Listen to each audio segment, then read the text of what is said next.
હવે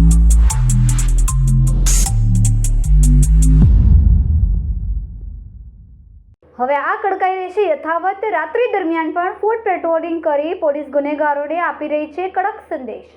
રાત્રિ દરમિયાન ફૂડ પેટ્રોલિંગ કરી પોલીસ ગુનેગારોને આપી રહી છે કડક સંદેશ। કાયદામાં રહેશો તો ફાયદામાં રહેશો। રાંદેર પોલીસે મોરાભાગળ વિસ્તારમાં કર્યું food patrolling. Surat police commissioner Anupamsinh Gehlot રહ્યા હાજર। 6 પીઆઈ 10 પીએસઆઈ 55 થી 60 પોલીસ જવાનો, મહિલા પોલીસ અને ડીએસપી એસીપી સહિતના અધિકારીઓ રહ્યા હાજર। કેમેરામેન સેનિલ વિરાણી સાથે વિશાલ છેઠા, માનવ પ્રભા ન્યૂઝ, સુરત।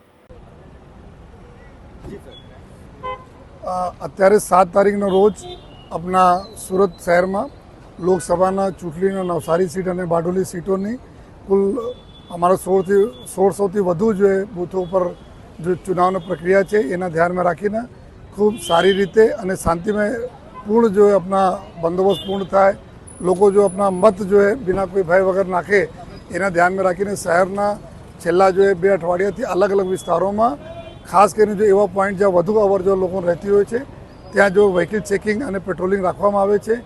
जेने भागरूपे अत्यारे अहींया जो रांदेर विस्तार में जो चेकिंग कामगीरी चालू है जेमां जेटला भी शहर में पॉइंटो होय छे तमाम प्रकारना टीमों जोड़ाए छे અને અત્યારે અમે લોકો લગભગ જો એ 20,000 જેટલા વાહનોના સ્ક્રીનિંગ કરી છે અને ચેકિંગ કરી છે, જેમાં અલગ અલગ પ્રકારના 250 જેટલા લોકો હથિયાર, ચક્કુ હોય, છરી હોય, તલવારો હોય, ધોકા હોય, આ પ્રકારના પ્રતિબંધિત ચીજો સાથે પકડાયેલા છે, જેના ઉપર કેસો દાખલ કરવામાં આવેલા છે।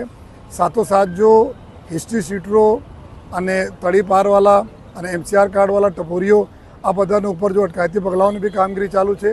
30 જેટલા લોકો એવું આપણેના તડીપારવાળા મળી આવેલા છે આપણે ઘરમાંથી જો તડીપાર થયેલા હતા, તો આ લોકો ઉપર બી ગુનાઓ દાખલ થયા છે જો અને સાથોસાથ 20,000 જેટલા લોકો ઉપર અટકાયતી પગલાં લેવામાં આવે છે। 70 જેટલા લોકો પાસા થયા છે અને આ પ્રકારના કામગીરીથી જેટલા બી લુખ્ખા તત્વો છે, જેટલા એન્ટી સોશિયલ તત્વો છે, જો પ્રજાને રંજાડે છે એના ઉપર અત્યારે અને આવનાર દિવસો બી સખત કાર્યવાહી અમે લોકો કરી છે।